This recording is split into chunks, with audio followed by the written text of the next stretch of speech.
This is Ewloe Castle, and it was completed in 1257 by Llewellyn ap Grufford. But the first tower was built here by Llewellyn the Great, his granddad, in 1210. And historians can't quite decide whether it was used for fortification against the English or as a hunting lodge for the Welsh royal family. Let's bear in mind that Llewellyn ap Grufford was the Prince of Wales at the time. I've got a feeling it was used for a bit of both.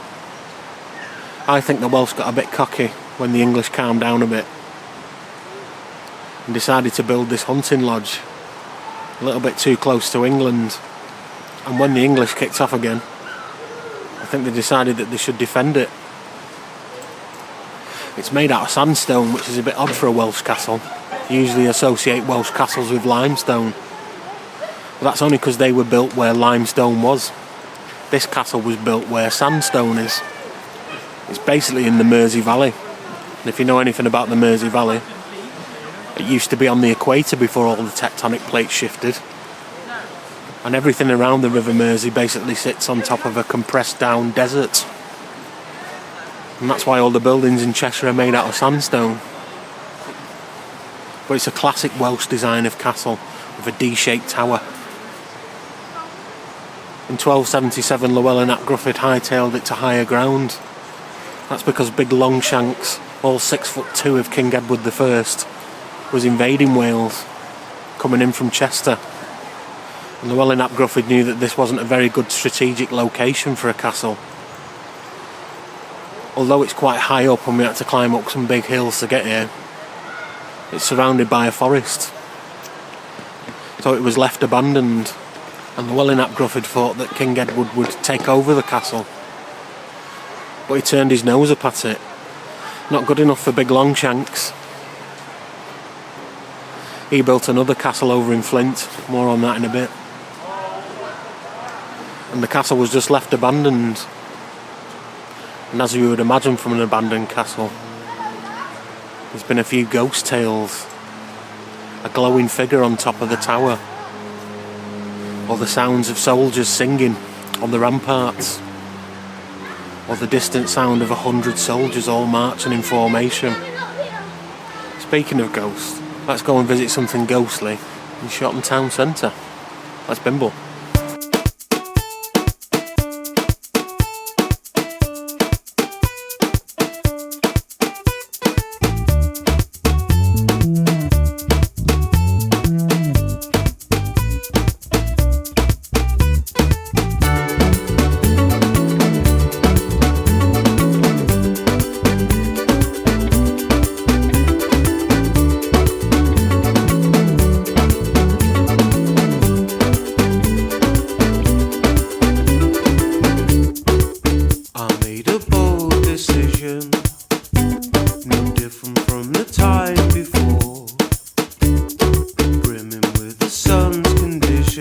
swept overboard. Under the wind's incision, cutting through, I'm overjoyed. Flowing with the storm's collision, the perfect choice. This behind me is a ghost sign, and it's the old-fashioned way they used to do advertisements, where a man used to come and hand paint an advertisement on the side of a house. It was in the days before the printed advertisement on the billboard. In America, the men that used to paint these advertisements on were called wall dogs, but in the UK we just called them sign writers. This particular advertisement is for Beecham's Pills, which I would have thought would have something to do with Beecham's cold and flu. But apparently not. Beecham Pills were made from ginger, aloe and soap, and they were made in Wigan, and they were laxatives. And apparently the people of Shotton hadn't shitten in a while, because there's two of these advertisements for Beecham's Pills, both on the same street. The sun's condition swept overboard. Under the wind's incision, cutting through, I'm overjoyed. Flowing with the storm's collision, the perfect choice. Moods can be lifted, the brighter the day. You take the blue skies and I'll take the grey. If it's up to the weather, you know that I surely would say she loves love. You can love a woman, that's okay. You can love the sun in every way. You can love the breeze and blow away. She loves the rain. She loves the rain. It's made in perfect measures, dripping from a seal black sky, soaking up this perfect treasure. I know it's right. Moods can be lifted, the brighter the day. Take the blue skies and I'll take the grey. If it's up to the weather, you know that I surely would say she loves love. You can love a woman, that's okay. You can love the sun in every way. You can love the breeze and blow away. She loves the rain. She loves the rain.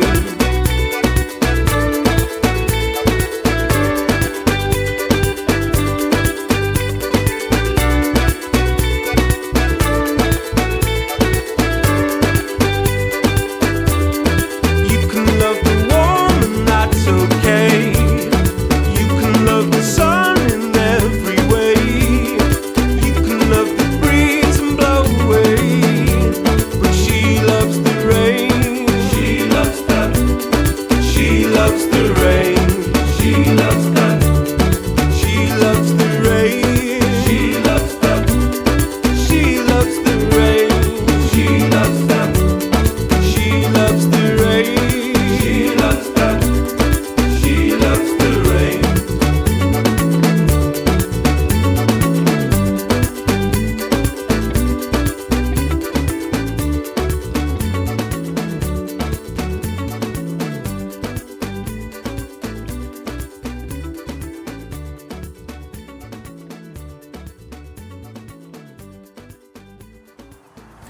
Behind me is Flint Castle, and this is the castle that King Edward I built, so he wouldn't have to stay at Eulow Castle. I should call him by his nickname, Longshanks. He was called Longshanks because he was 6'2" tall, which was quite a height in them days. He'd have had no problems on Tinder. Big Longshanks wanted his castle done the way he wanted it done, and he wanted it done yesterday. And he hired 18,000 labourers and stonemasons.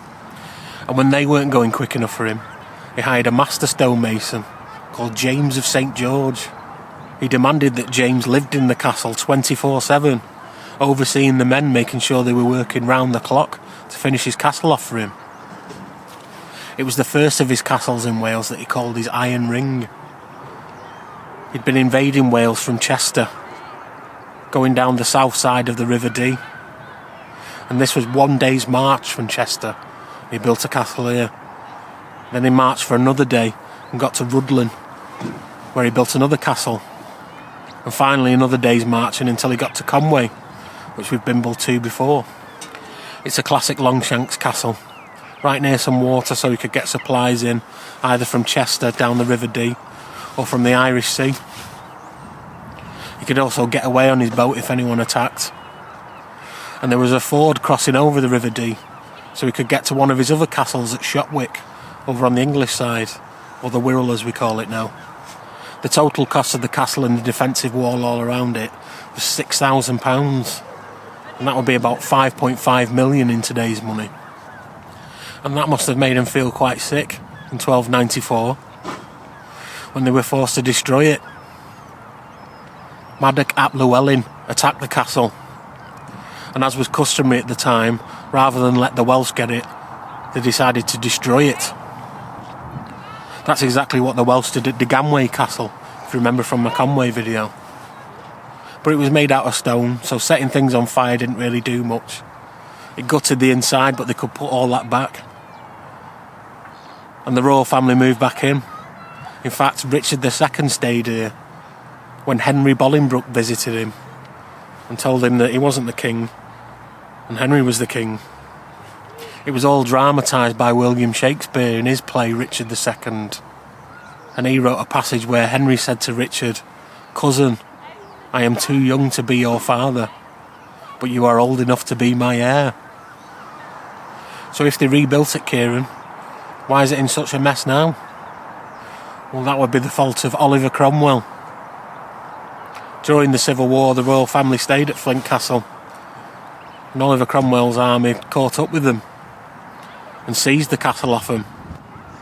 And as ordered by Oliver Cromwell, the castle was destroyed, thus giving the royal family nowhere to stay. And it's remained ruins ever since. Beautiful ruins that even Turner did a watercolour of. Posh.